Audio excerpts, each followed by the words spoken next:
In the suburbs of Salina, Texas, a horrifying event shattered the peace and raised questions that continue to haunt us. This is the story of Michael Patton, a former literal rocket scientist for Raytheon with an incredibly high amount of intelligence, who confessed to a chilling crime that claimed the lives of his entire household.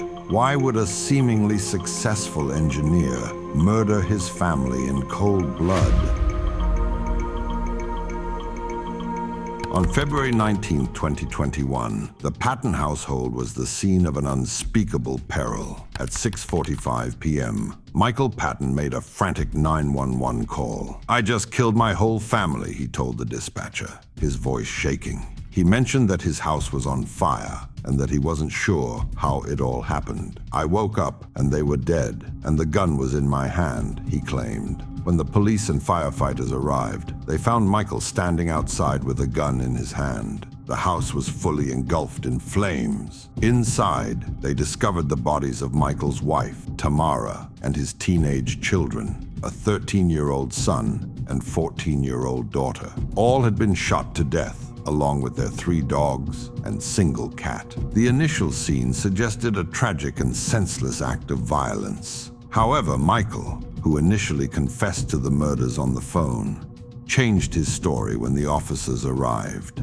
He claimed he didn't know if his family was alive or dead, casting doubt on his own confession.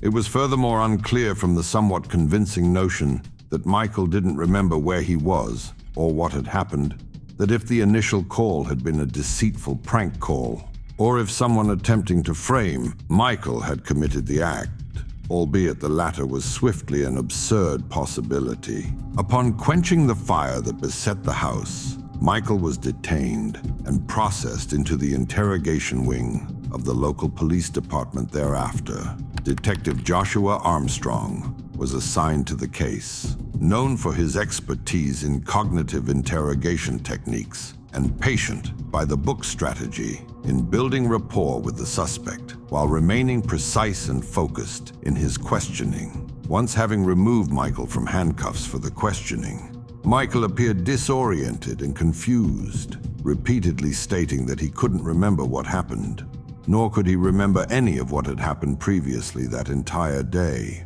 "Michael, can you tell us what happened today? What do you remember?" Armstrong asked.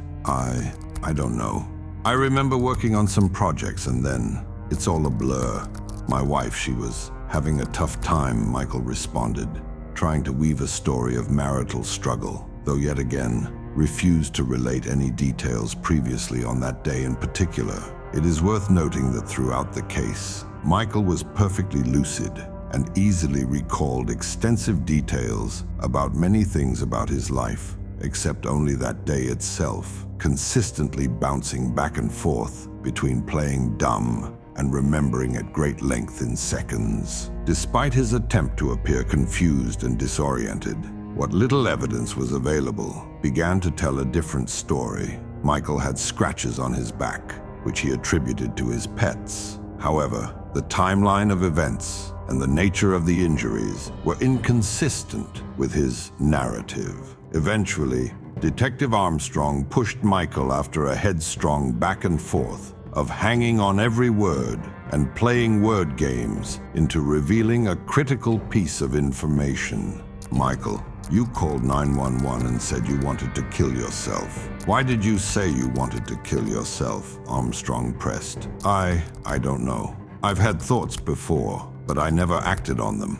In the last 10 years, there were 3 times I'd wanted to kill myself. Michael then later admitted that throughout his life he'd been conned by a former employer, potentially revealing a long, troubled work history in spite of his intelligence and knowledge in the field of physics and engineering, as well as rumors, which Michael briefly took as true, that his wife had cheated on him, though she insisted she hadn't. Furthermore, despite an otherwise idyllic suburban life, Michael confessed that the family was struggling financially to a critical extent. In spite of all attempts to avoid guilt, Michael revealed his prime motive simply by talking more than he should have let himself do so. In the end, Detective Armstrong, with the recorded interrogation, and Michael's phone call to the police back as evidence, Michael was quickly charged with capital murder and arrested for his crimes. While detained, Michael repeatedly insisted in an almost childlike manner that he hadn't done it and would never have wanted to commit such a crime, but to no avail. On the day of the murders, Michael's actions seemed calculated, yet desperate. He attempted to cover up his crime by setting the house on fire, perhaps hoping the blaze would destroy evidence. However, for whatever reason that us ordinary people living on the outside couldn't dream to fathom, Michael had thought it best to abruptly confess to his crime, as if that would save him from his heinous deeds by casting a long arm of suspicion over the law. Ultimately, this poor calculation failed, and he was sentenced to life in prison without the possibility of parole. As a final note, it is poetic that a man allegedly intelligent enough to have a career working on highly classified rocket designs failed to recognize that the smartest move in planning to get away with familicide would have been to never say a word to police and immediately hire a lawyer.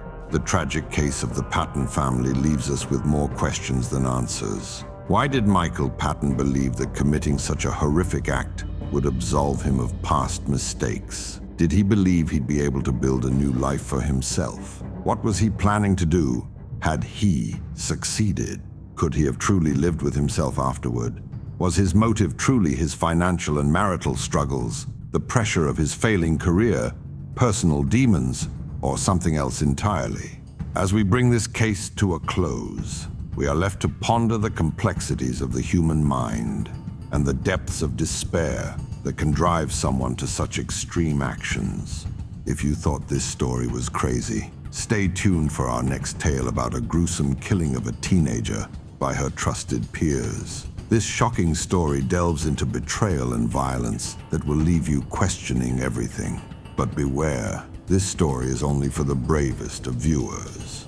Subscribe so you don't miss it, and leave a like if you enjoyed the video.